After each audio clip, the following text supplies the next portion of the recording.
Hello, everybody, and welcome to the podcast Aftersight. I'm your host, Penn Street.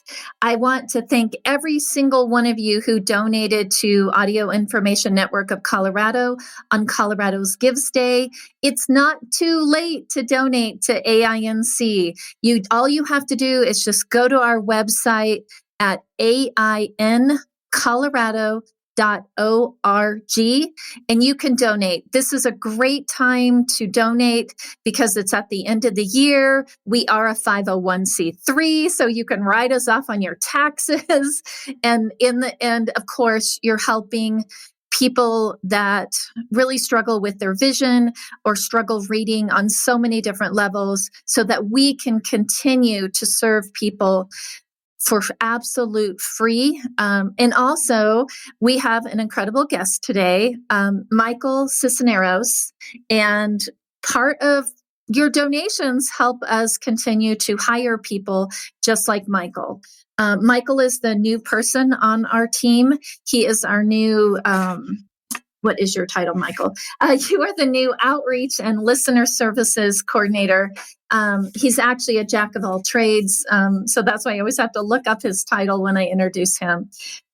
When we come back, please stay tuned, because when we come back, this incredible man, who I like to introduce as my brother from another mother, so that you can hear his story and get to know him a little bit better, because he's going to be around for a long time. So again, thank you for donating to AINC. If you haven't already, it's super easy, AINcolorado.org, and it is tax deductible. We'll be right back. You're listening to Aftersight with Penn Street, an AINC original podcast. If you enjoy what you hear, please visit AINcolorado.org for more shows, news, and articles read by our amazing staff and volunteers. If you have a question for Penn or would like to recommend a guest for future shows, please visit AINcolorado.org/podcast-guest. And now, here's your host, Penn Street.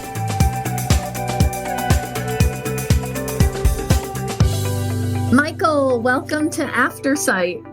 Good morning. Thank you. And what a morning it is. It's like, 16 degrees outside, and it's freezing and snowing. And it's like a snow outside. globe out there. What a good morning for shoveling. Exactly. And for working remotely. Yay. Yay. So, Michael, I know you've listened to Aftersight, and I know you know that I like to start off the top of the show with just some, quick fire questions so that people can get to know you just a little bit better before we dive in. Is that all right? Yeah, I'm a little frightened. I actually got some special just for you. Okay. So, Michael, I know that you are on social. Okay, you're on social media a lot. You're like what I like to call a voyeur. You like to watch, but you don't actually participate. And so, do you prefer talking pets or talking babies? Talking pets. Definitely talking pets. Talking pet. Okay. Talking babies are a little bit creepy to me for some reason. But they're cute, but they are creepy. Are you a glass half full or half empty kind of guy? A glass half full. I think I've always been like that. I don't think I've ever swayed away from that. Yeah, me too. I always try to look at the positive side of life. When you're shopping, go ahead. No, I was going to say, when you're at the bottom looking, there's nowhere to go but up. So might as well be half full. That's true. I like that. I like that analogy. When you are shopping online, do you sort by price or by rating? Oh, good question. I actually, I don't do price. I kind of just buy what I like. So yeah, it's by rating probably. Yeah, I'm that way too. I think I do look at the price, but I really pay attention to the comments on the ratings, because I feel like people are pretty honest there. Maybe they're not. Agree. Maybe it's just me, but I agree with you. I do too. Completely. Yeah. So, Okay. I know you like movies. You watch a lot of movies like we do. Are you zombies or vampires? oh, total zombie. Total zombies Zombie. rule. They rock. Fast zombies, slow zombies, it doesn't matter. All of them, yeah. Zombies are fantastic. I always, Okay.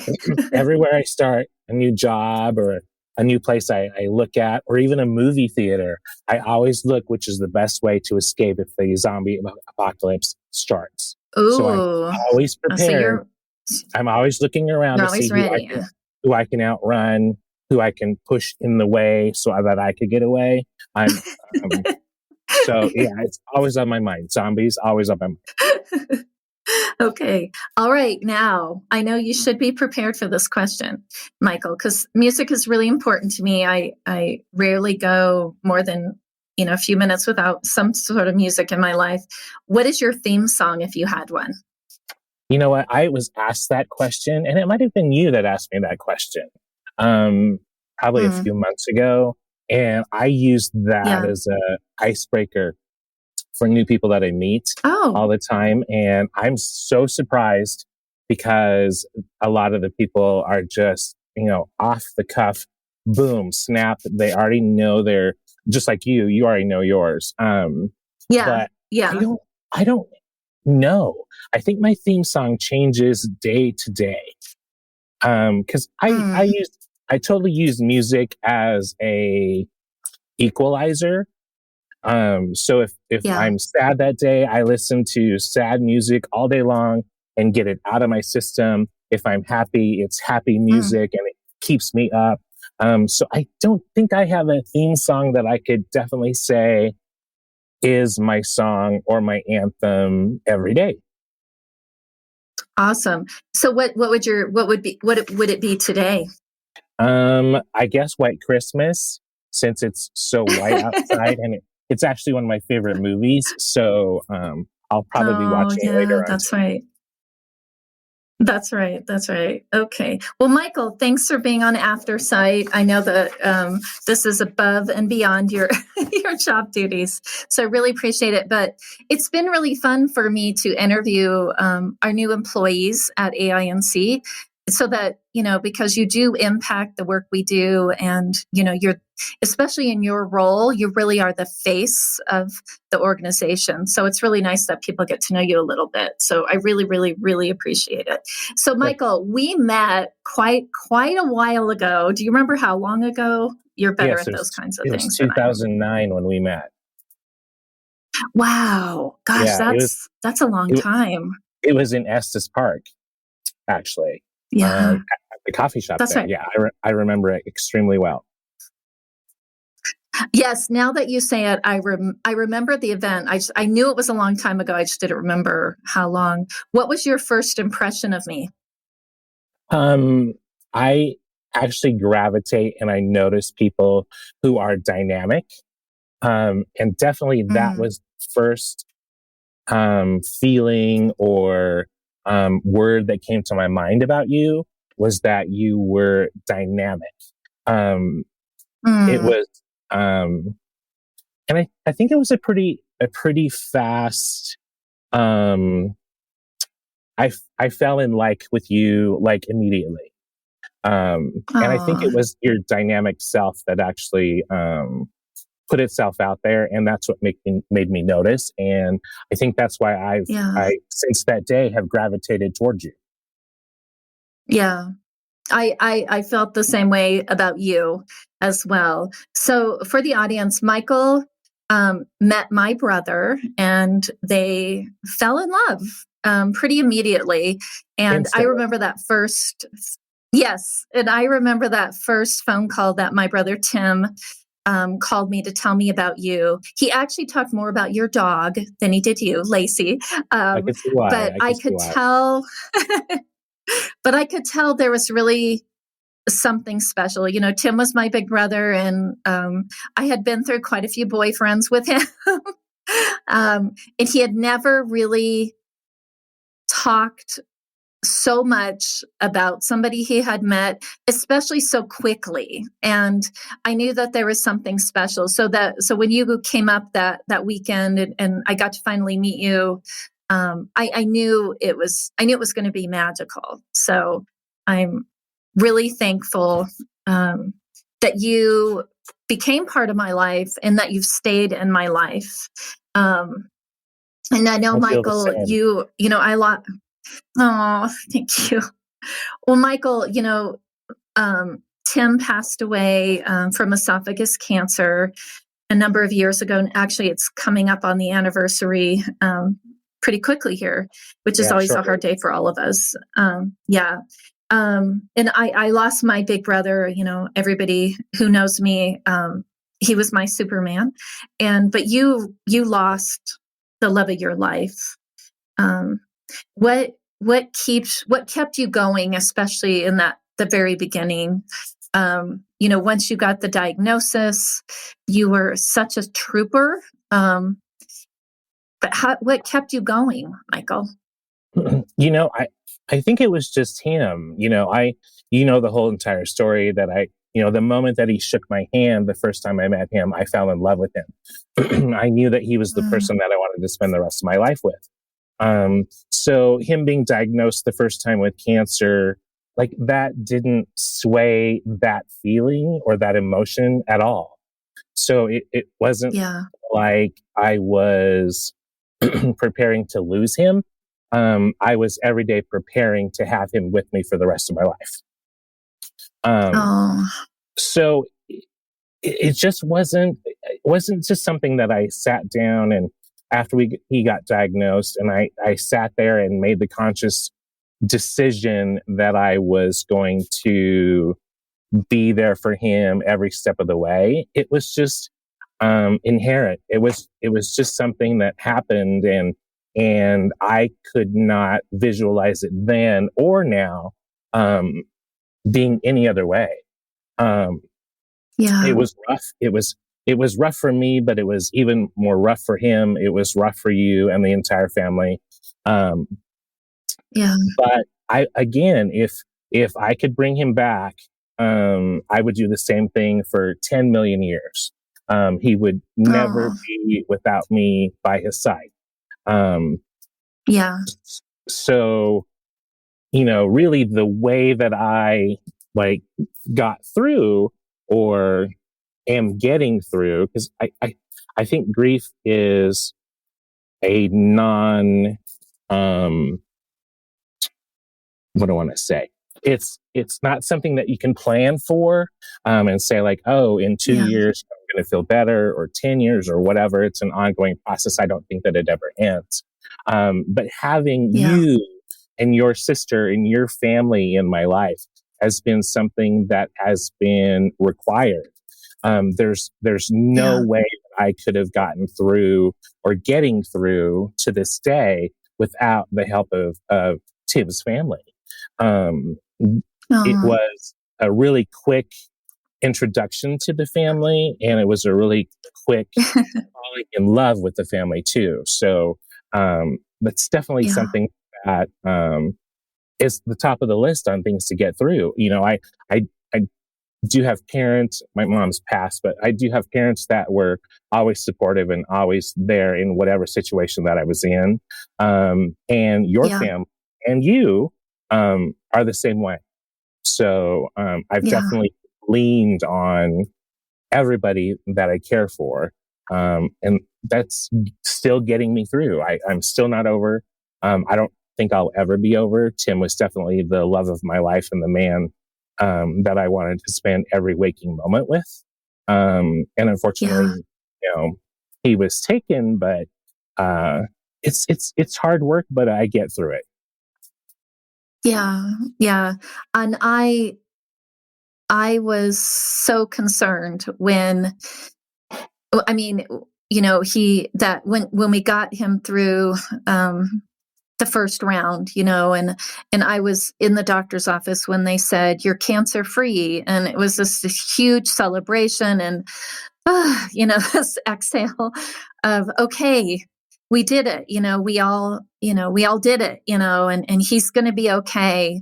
And when I got the call that it was back, it was crushing. But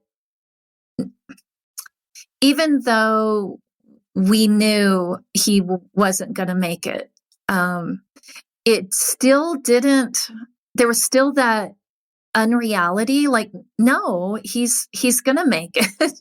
And even that last few days that I saw him, we had these amazing conversations of, he was ready to go, but his regret, his pain, was for all of us that he was going to leave behind, because he knew how sad we were going to be and how heartbroken we were going to be. And, he made me promise, make sure that you all take care of each other. And I did, of course. But even then, Michael, I didn't think it was going to happen. And even the night that you called and said that they were going to put him in hospice the next day, and I booked a flight, the first flight out. Like, even then, it didn't really sink in until I got that call the next morning as I was getting ready to go to the airport, that he had passed away at the night. And I think that a lot of life trauma happens that way. Even if we sort of get the news ahead of time that this is going to happen, even with people who are going to lose their vision, or maybe they've been in an accident or whatever happens in their life, you're not really prepared for it. Well, I agree. Even when maybe you think you are. I agree. So, I've always said that, there's nowhere to go online or a hotline to call or anything that gives you a checklist of what you need to do, whether you're, your loved one or yourself, you're losing your vision, or you have cancer, or, your grandmother had a stroke, or whatever the event would be. There's nothing to check off on a list to prepare you for recovery, or cancer coming back, or losing that loved one. There's nothing. So you can prepare 24 hours a day, 7 days a week, and you're not prepared. After Tim had passed away, my life was total darkness. So there was, I had been very, I had planned things. I knew when he needed to be in radiation. I knew what time he had to be there for chemo. I had it all planned out and scheduled and down to a T what we needed to do. What time I picked him up, what time I dropped him off, what time he needed to eat, what he needed to have when he was in chemo, and all that. And then, as soon as I got the phone call that he had passed in the hospital, everything was gone. There was no making sense of anything. It was, all of that. Well, your schedule, yeah, and your schedule was a blank, right? Yes, exactly. So there was nothing to hold on to kind of make it more clinical, I guess you could say. It was just a blank page, and thank goodness that you guys did get there immediately, because otherwise I got the phone call that Tim had passed away at 2:00 in the morning, and I got up out of bed, put my shoes on, and was walking down the street, and my roommate Kim, who had moved in with us to help take care of Tim, she stopped me and said, "Well, where are you going?" And I said, "Tim died." And she's like, "Well, you can't walk to the hospital. You need to wait, and I'll drive you there." But there was nothing. There was no schedule. There was no, calendar. There was like I said, no checklist to tell me what to do. Right. So you can plan, Right. and instead of planning, if I ever had to do it again, I would just make that person's every single moment the best moment that it could be. And you did. You did. You did. With Tim, So, it was a conscious decision that I made as soon as he was diagnosed the first time that I would never leave him without telling him that I loved him. So yeah. if I went into the kitchen, if I went out to the backyard, if I took Lacey, our dog, for a walk, as soon as I was leaving, I told him that I loved him. So I don't have that regret because he knew. I knew that this man was the love of my life, and I knew that I was his. Yeah. Yeah, absolutely. And I really made it a conscious effort too, that I did the same thing with him. I took time off work and I flew wherever he was to be with him absolutely as much as I possibly could. And the time that we spent together. And and I think that really has helped me get through these past few years. Because even Michael, like, I know after he passed away, I wanted you to remain, part of my life, but you really didn't. We weren't blood related. We weren't, you were in Las Vegas, I was in Colorado, and I really, really wanted you to stay in my life, but I was also so afraid that you wouldn't, because there wasn't this tie, because Tim tied us together, right? And then with Tim being gone, and I don't know what I would have done if you would have made the choice to be like, you know what, that part of my life is over. It's on to my next adventure or whatever. It really has been a blessing, and I feel Tim sort of planned it this way is kind of what it feels like, because I was working for a different nonprofit at the time, and every time I needed a volunteer to step in, I would reach out to you, and you always showed up, and you seemed to really enjoy volunteering, and and it always had to do with people with disabilities, and which I know is close to your heart, because it is. You grew up, your sister was in an accident, and which put her in a wheelchair. So it was not a foreign world to you by volunteering and supporting and lifting up people who have disabilities, which is why it doesn't surprise me at the least that you are in the role that you are now. That because your background really brought you to where you are now. It seems full circle again. So it's putting me back where I want to be. I want to be in front of people. I want to be in front of them when I see facial expressions and eye rolling and smiling and go through all of that, everything that their faces and eyes could bring to me. That's definitely something that I've missed for a while. Being in the airline industry for 20 years is it's just not as face to face as I could have hoped it would have been. This is great. I'm very excited to be in this position and being able to talk to people face to face, and they can touch my life like I can touch their life. So it's definitely a great circle, and I'm glad to be here. And with you, like I said, after Tim had passed away, it was a requirement that you be in my life. Every time that I get to see you or, your sister or whatever, it's definitely a little touch of Tim. Yeah.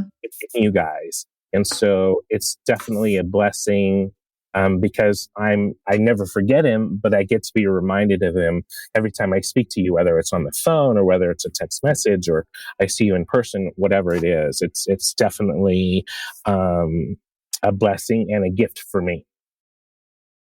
Yeah. Oh, well, it's definitely mutual. Because it is kind of like, I've heard like parents or, loved ones talk about like they'll keep like a certain like stuffed animal or blanket or a jacket of somebody they've lost for that memory, to be able to hold it. And even after the smell of the person goes away, Yes. but they hold on to something as a reminder. And I feel that way with you, every time I get to talk to you or give you a hug or we have dinner or something, that's my thing that I hold on to remember Tim. And Tim also, I remember when I really because I was working in a very well-known portrait studio gallery, nationally and even internationally known.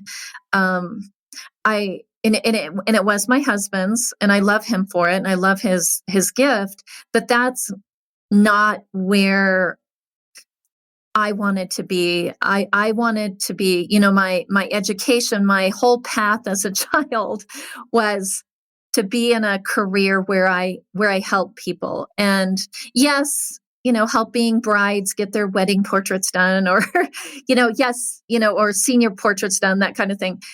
Yes, maybe I was helping people, but it was definitely not where my heart was. And Tim always was pushing me, someday you're going to find that nonprofit that you're going to fit into. And the last nonprofit that I worked for, Tim was so excited that I had gotten the job. And, he was just so excited for me. And, And I remember that day. So I feel, I remember the day that you called him and told him that you got that job. Yeah. So yeah, he was extremely proud of you, and extremely happy for you. Because he was extremely happy when I came home and he told me the news. So you've definitely fallen into the place where you need to be. Yeah, exactly. And I do feel like with the work that I'm doing, especially now, is I think about him. I think about, I wish I could pick up the phone to call him and tell him about this amazing person I just met, or or this incredible experience I just had. And I can't, but I would call you, or I would text you, or and so what's neat for me. Yeah. It's the same way for me. If something happens to me, you're the person that I call. Exactly. So yeah, definitely. Tim was a very strong bridge between the two of us. And he still is. Yeah. And I wouldn't have it any other way. Yeah, I agree. So and I even think about him. Yeah, and I think about that too. I'm like, would Tim roll his eyes with us working together, or would he be happy? Or he would have. He would probably roll his eyes too, because he always rolled his eyes. Yes, exactly. He would have something funny to say about it. Yes, he would. He would. He was definitely one of the. He was definitely one of the funniest people I've ever known in my life. And he always had me laughing, whether it was just when we first met or, toward the end of his time here on Earth. He definitely was a man that made me laugh. Yeah, absolutely. Yeah. Well, Michael, what's your favorite part? I know you've only been here 6 weeks or something? It hasn't been very long, but what's your favorite part about working for AINC so far? Ooh, there's a lot. I definitely like to be out there with clients and with people who have the potential to be, one of our members. That's definitely something. And then the staff is fantastic. Everybody was and is still very welcoming and open, and it's been great. I don't think that I've ever had any moment that I second guessed or would say was negative. I every single, and that's kind of what I looked for, and was hoping in this position was that everything or so much of it was positive. There's negative Yeah. in everything, but the positive has far outweighed anything negative that has happened. I know it's been a short time and it's only been a few weeks, but it's been a great experience all around. Yeah. And it does seem that the rest of the staff definitely, I mean, and that's one of the reasons I just really felt at home. I've been there for over a year and a half now, and it doesn't feel like work to me because it feels like a family, Mm-hmm. and everybody is so open and caring. I know that the work we do from the outside looking in, people are always just amazed at what we do, but it's so nice that on the opposite side, right? Being on the inside looking out, that it's that same, It is. It belief is. that everybody can live their best life with the right support system and the right tools. Because we do it all the time. We all rely on each other and help each other while we're getting our own work done. It's Right. really is an incredible place. But it's very apparent Really, that really. everybody on the staff definitely has the best interest of everyone on their mind. So, Yeah.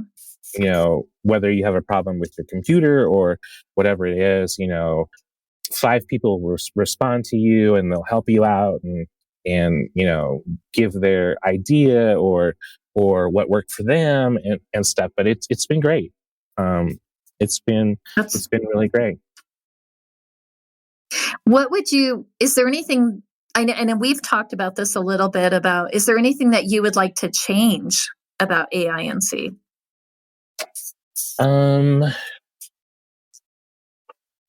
Not really. There's some things that I would love to try out, saying at events or at conventions or something like that. I think it would be great if we would be able to have them actually listen to us while they're there, see how easy it is and how convenient it is and how necessary it is for us to provide the reading services that we do. And also, I think it would be a fun thing for potential volunteers, whether they're reading or whatever their job that day is, to actually be able to read something. So pick an article from the Denver Post or pick an article from something. And if we could record them and listen to them, they can listen to themselves right away, and maybe break through that, oh, my voice doesn't sound very good, or, I'm not good at that or not good at that. And just to show them, that they can do that too. They can help out people just as much as we do. I think that'd be kind of a cool thing to do, to see, well, you can help out just like I'm helping out. Yeah, exactly. I know growing up, with my vision loss, and I've shared my story here on Aftersight and why audio information is so important to me.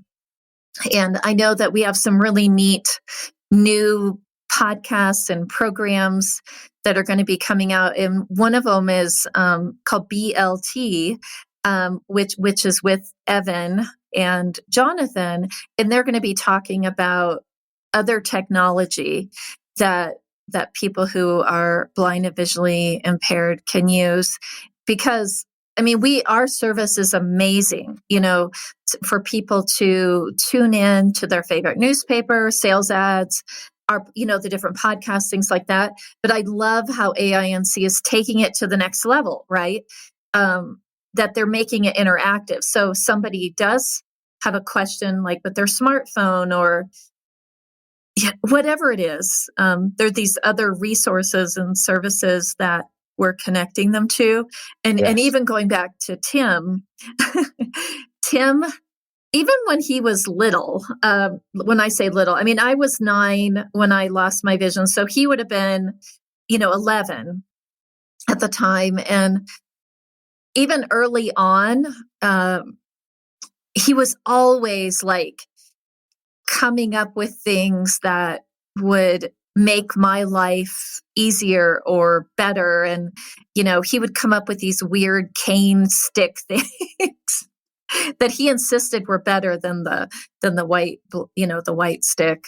Right. And then as he got older, he would do like little audio files for me for school, or he was always searching to make my life bigger and easier. And when he was living in Fort Collins and I was in Estes Park, Insight Skills Center opened up. And Tim, it was like a little kid in a candy store. And Insight Skills Center is a low vision rehabilitation center, but they also had a storefront. So you could go in and like try out magnifiers and all the talking stuff. So every single Christmas, birthday, you name it, Tim would give me the latest, greatest talking, vibrating large print thing. And most of it was not ideal, Right. I think a lot of adaptive technology is invented by well-meaning people, but they're not people who actually are going to be using the product. But different things, talking scales, talking thermometers, radios. And this was before Alexa. Tim gave me a radio that he had found at Target, I think, that you could access with your voice. So you didn't need to see to find the right station. You could, and it only kind of sort of worked. But he was always that big brother trying to find that magical device that would make his little sister's life a little better. The day I met him, he was still doing that. Yeah, exactly. We lived in Indianapolis, and he was doing it there. We, in Nevada, he was doing the same thing. You were definitely high on his list of people that he wanted to make sure were safe and had the best life that they could. He was definitely that. Yeah. He was sarcastic and he was funny, but he had a huge heart that matches yours.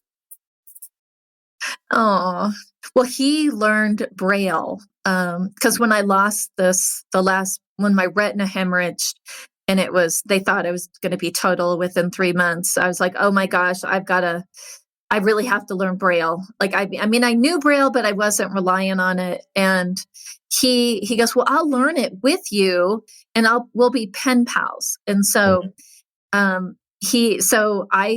he went to I don't even know where he got it. He went and got a slate and stylus so he could learn, and he learned Braille, and he could ship, he could send me the letters, Free Matter for the Blind.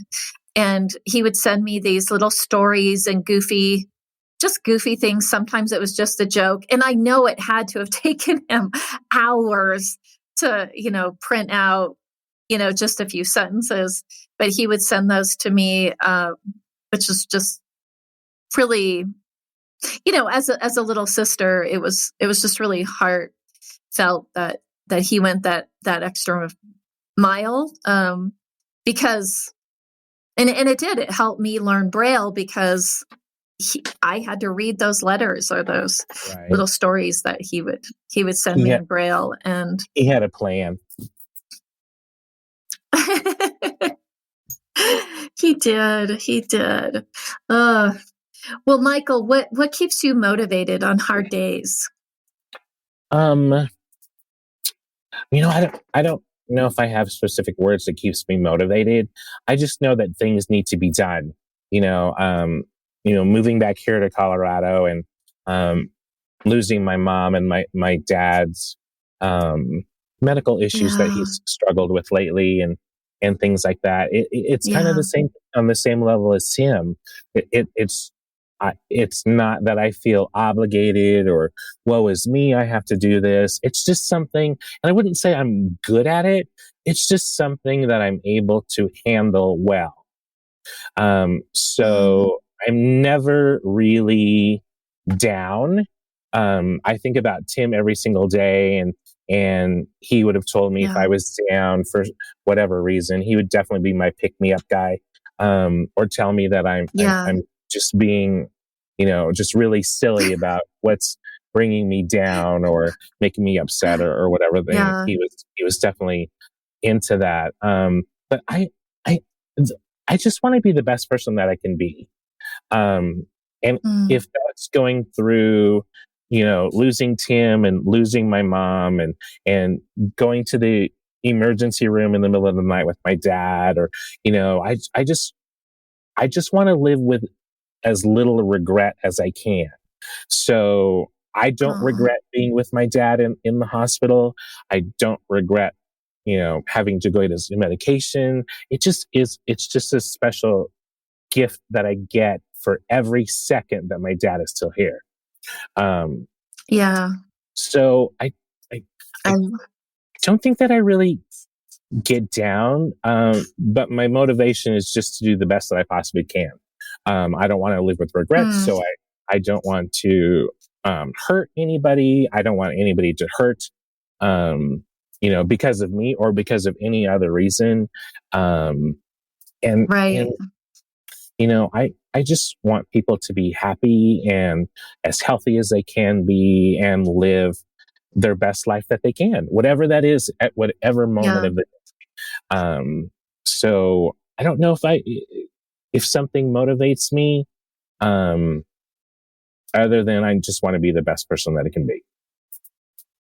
Where do you think that came from? Was that something that your parents instilled in you as a child to kind I of look, going back to that question of half full, half empty, did your parents sort of raise you to be a half full kind of guy, or I, I would or do you definitely think you say were born this way? no. I think it was definitely nurtured into me because both my parents are Mm, the exact same way.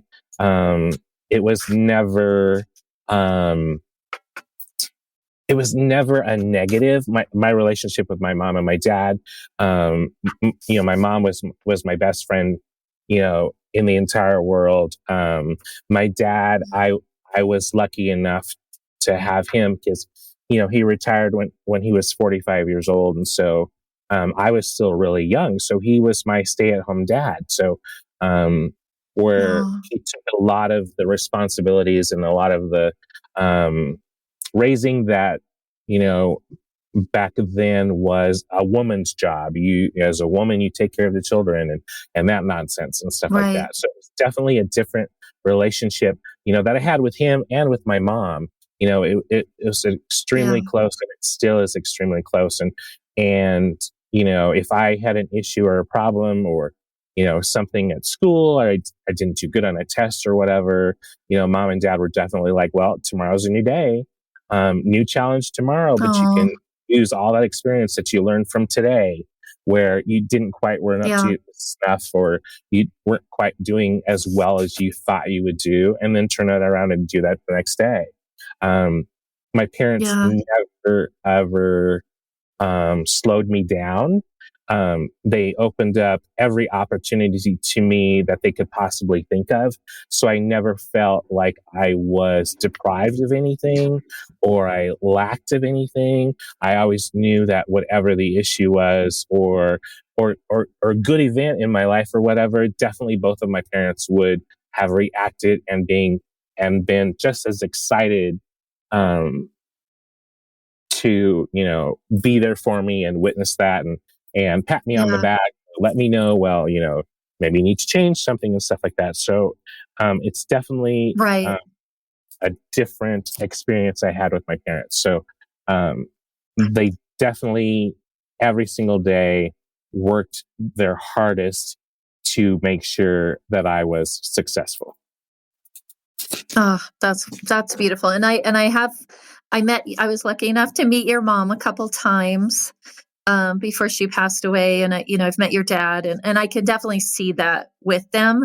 When you walk into their home, you were part of the family, like you had been there their whole lives.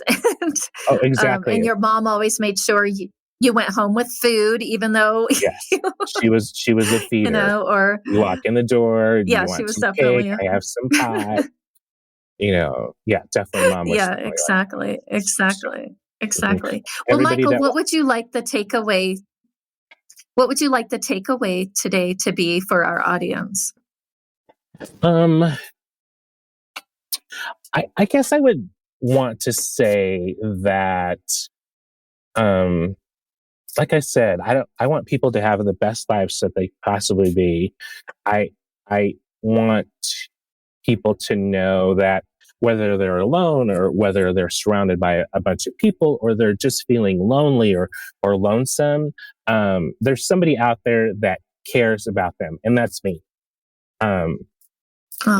Reach out to me if you're feeling lonely, if you're hungry, if you're cold. Just know that there's at least one person on this entire planet that cares for you, and that's me.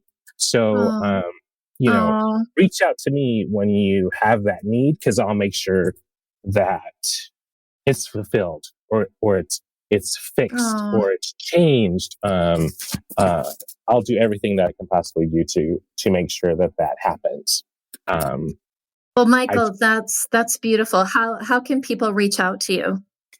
So definitely through a Audio Information Network of Colorado. They could definitely email me. I hope to see a lot of people out and about with events and things like that.